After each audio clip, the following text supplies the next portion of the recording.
जय माता दी दोस्तों। आज का प्रश्न है पितृदोष कैसे लगता है। यानी कई मनुष्य के ऊपर सुनने में आता है और देखने को मिलता है कि इस मनुष्य के ऊपर पितृदोष लगा है, जो कि बहुत ही भयानक दोष में से एक होता है। तो इससे कई सारे अड़चने आने लगती है, जिससे मनुष्य का जीवन जो है दुखमय व्यतीत होने लगता है। उनके जीवन में अत्यधिक कष्ट उत्पन्न होने लगते हैं, बाधा आने लगती है। तो इस पितृदोष का कारण और साथ ही निवारण दोनों उपाय में लेके आया हूं कि पितृदोष कैसे लगता है और पितृदोष के निवारण के लिए क्या करना चाहिए, और सबसे आसान उपाय में बताने का प्रयास करूंगा। तो इस वीडियो को बिल्कुल भली भांति सुनने का प्रयास करिएगा, क्योंकि मैं जो बातें आप सभी को बताने वाला हूं वो सभी शास्त्र प्रमाण के साथ है, यानी शास्त्रों में लिखित है। तो बिना देरी करते हुए सीधे शास्त्रों में लिखित बातें मैं आप सभी को बताता हूं, ध्यान पूर्वक सुनिएगा। ज्योतिष शास्त्र के मुताबिक जब किसी व्यक्ति की कुंडली के लग्न भाव 5वें भाव में सूर्य, मंगल और शनि विराजमान होते हैं तो पितृदोष का निर्माण होता है। इसके अलावा कुंडली के अष्टम भाव में गुरु और राहु एक साथ आकर बैठते हैं तो भी पितृदोष का निर्माण होता है। इसके अलावा ऐसा माना जाता है कि कई बार कुछ अधूरे अनुष्ठान की वजह से पितर या पूर्वज नाराज हो जाते हैं, तब भी पितृदोष लगता है। और कुछ गुरु और राहु की वजह से, और कुछ जो अनुष्ठान घर में होते हैं, अनुष्ठान का मतलब ये होता है जैसे ब्राह्मणों द्वारा घर में अगर महामृत्युंजय हो गया, चंडी पाठ वगैरह हो गया, रुद्राभिषेक वगैरह हो गया, या सुंदरकांड, रामायण इत्यादि जैसे अनुष्ठान, बड़े बड़े अनुष्ठान जो कराए जाते हैं, चाहे रुद्र पाठ हो या चंडी पाठ हो, इस तरह के बड़े बड़े अगर अनुष्ठान होते हैं, उसमें भी अगर कोई त्रुटि हो जाती है यानी गलती हो जाती है, चाहे वो ब्राह्मण की वजह से हो चाहे मनुष्य के वजह से हो, तो उसमें की जो गलती होती है वो पितरों द्वारा जिस घर में, चाहे जिस जगह, जिस व्यक्ति के यहाँ हो रही है, उसके ऊपर पितृदोष लग जाता है। यानी उनके पितृ उनसे रुष्ट हो जाते हैं, यानी नाराज हो जाते हैं।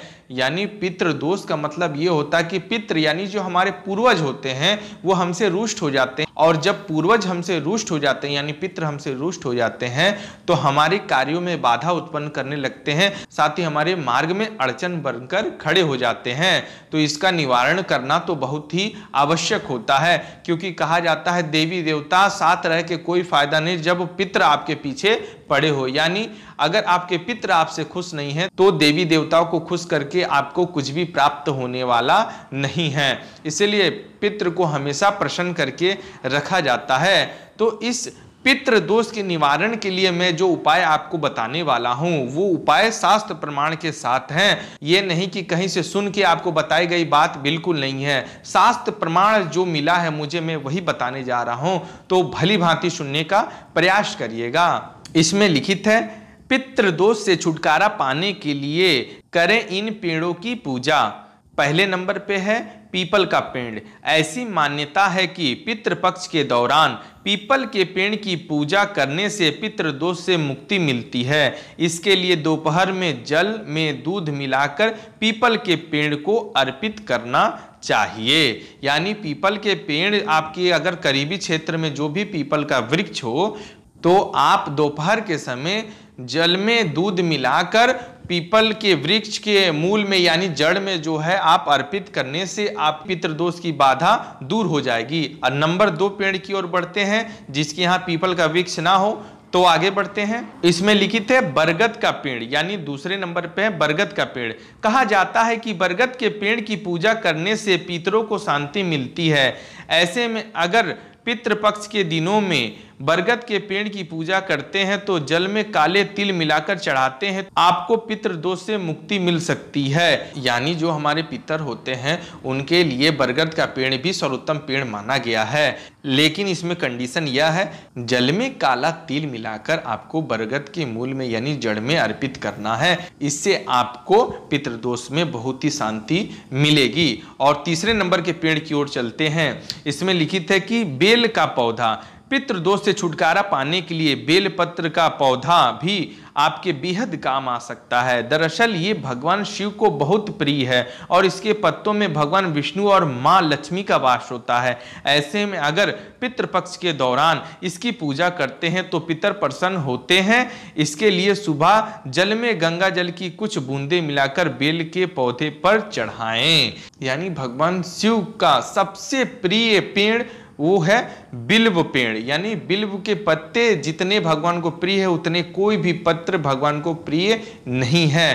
तो कहा गया है कि पितृपक्ष के दौरान अगर आप बेल के पौधे में अगर गंगा जल की बूंदे जल में मिलाकर अर्पण करते हैं तो इससे आपको पितृदोष से बहुत ही जल्दी आराम मिल जाता है। यानी हर पौधे हर पेड़ में अलग अलग चीज जल में मिला के दी जा रही है। ध्यानपूर्वक सुनिएगा, यानी आपके करीब में जो भी पेड़ रहे उसको उस हिसाब से ही जल अर्पण करिएगा जो भी मिला के दी जानी चाहिए। इसे आप भली भांति सुनने का प्रयास करिएगा, क्योंकि अगर पौधे बदल रहे हैं पेड़ बदल रहे हैं तो जल में मिलाने वाली चीजें भी बदल रही हैं। अब चलते हैं अगले पेड़ की ओर।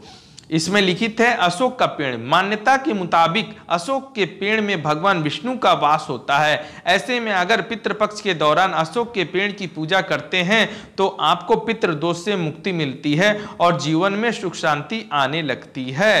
अर्थात भगवान विष्णु जो है स्वयं अशोक के पेड़ में विराजमान होते हैं। जिस तरह आम के पत्ता का महत्व है, जिस तरह केले के पत्ते का महत्व है, जिस तरह बिल्व पत्र का महत्व है, उसी तरीके से अशोक के पत्तों का भी अत्यधिक महत्व हमारे शास्त्रों व वेदों व पुराणों में पाया गया है। इसमें साक्षात विष्णु का वास होता है। जैसे बिल्व पत्र में भगवान शिव का वास होता है, नीम वृक्ष में माता रानी का वास होता है, उसी तरीके से अशोक के वृक्ष में भगवान विष्णु का वास होता है। तो इसमें लिखित है अगर अशोक के पेड़ की आप विधि विधान से पूजा करते हैं तो इससे आपको पितृदोष से तुरंत शांति मिलती है और सारे मार्ग खुलने लगते हैं, सारी बाधाएं दूर होने लगती हैं। अब चलते हैं पांचवें और अंतिम पेड़ की ओर। बिल्कुल ध्यानपूर्वक सुनिएगा। इसमें लिखित है तुलसी का पौधा।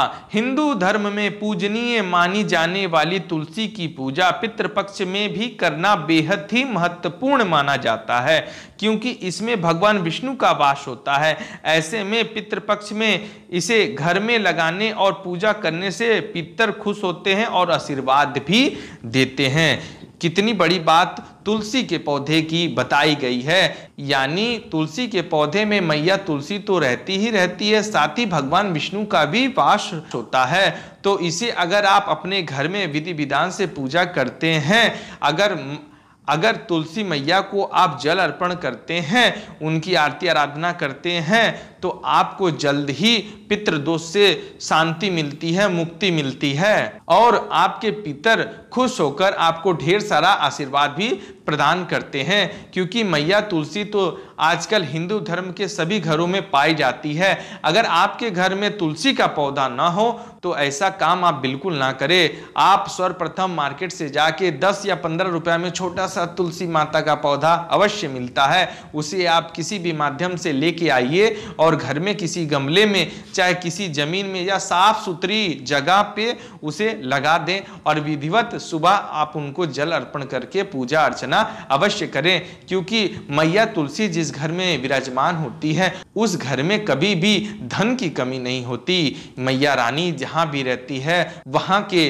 भंडारे हमेशा भरे रहते हैं। तो पितृ भी अवश्य ही प्रसन्न होकर आपको आशीर्वाद प्रदान करेंगे।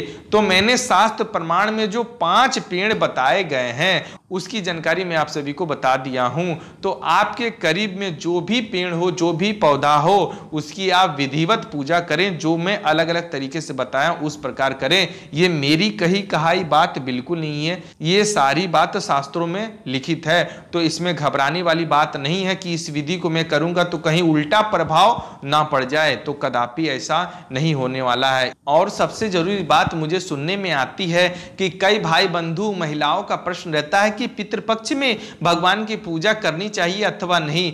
तो 100 में से 90% लोगों का कहना यह होता है कि पितृपक्ष में भगवान की पूजा अर्चना इत्यादि नहीं करनी चाहिए। अरे भाई, ये बातें कहां लिखित है? किस पुराण, किस वेद, किस ग्रंथ में लिखित है? अगर कहीं लिखित है तो मुझे भी दिखाने का कष्ट अवश्य करें। भाई देखिए, कही कहाई बातों पे क्यों विश्वास करते हैं। इतने सारे ग्रंथों का अध्ययन मैं करता हूँ, जब भी समय मिलता हो तो प्रयास यही रहता है कि शास्त्रों का अध्ययन करूँ और जानकारी अर्जित करके आप तक बताऊं। कहीं कहे कहीं भी आदमी बोल देता, ऑडियो बना के वीडियो के माध्यम से नहीं ये सब बात कहेंगे। सब वीडियो के माध्यम से अगर कोई कह दे कि पितृपक्ष में पूजा ना होता हो तो मैं मान जाऊं। कभी नहीं बोल सकता कोई व्यक्ति, अरे व्यू पाना है, केवल व्यू पाने के लिए सब झूठ बात बोलते हैं कि पितृपक्ष के दिन भूलकर ना करें देवी देवताओं का पूजन। अरे भाई एक बात बताइए, पितृ बड़े हैं कि देवी देवता बड़े हैं? नहीं, आप हमें इस बात का जवाब दीजिए, पितृ बड़े हैं कि देवी देवता बड़े हैं?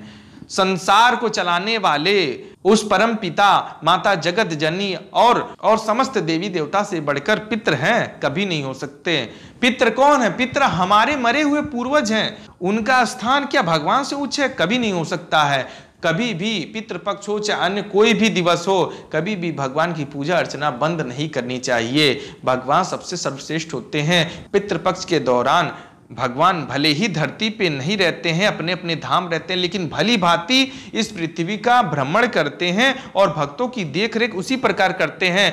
सम्मुख नहीं आते हैं, लेकिन सम्मुख के प्रकार उनका प्रतिबिंब आपके साथ हमेशा मौजूद रहता है, जो कि आपके लिए पर्याप्त है। लेकिन किसी के कहने पे अगर आप भगवान की पूजा नहीं करते हैं तो आपसे बड़ा कोई बुद्धिहीन मेरे नज़र में तो बिल्कुल नहीं है। इतने सारे ग्रंथों को पढ़ के मैं यही अर्जित किया हूँ कि बोल दूँ कि भगवान की पूजा नहीं की जाती है। कैसे नहीं की जाती है? पूजा तो करनी पड़ेगी, आपकी मर्जी हो तो करिए, ना मर्जी हो तो ना करिए। लेकिन जो शास्त्रों में लिखित है मैं वही बात आपको बतलाने का प्रयास करता हूं।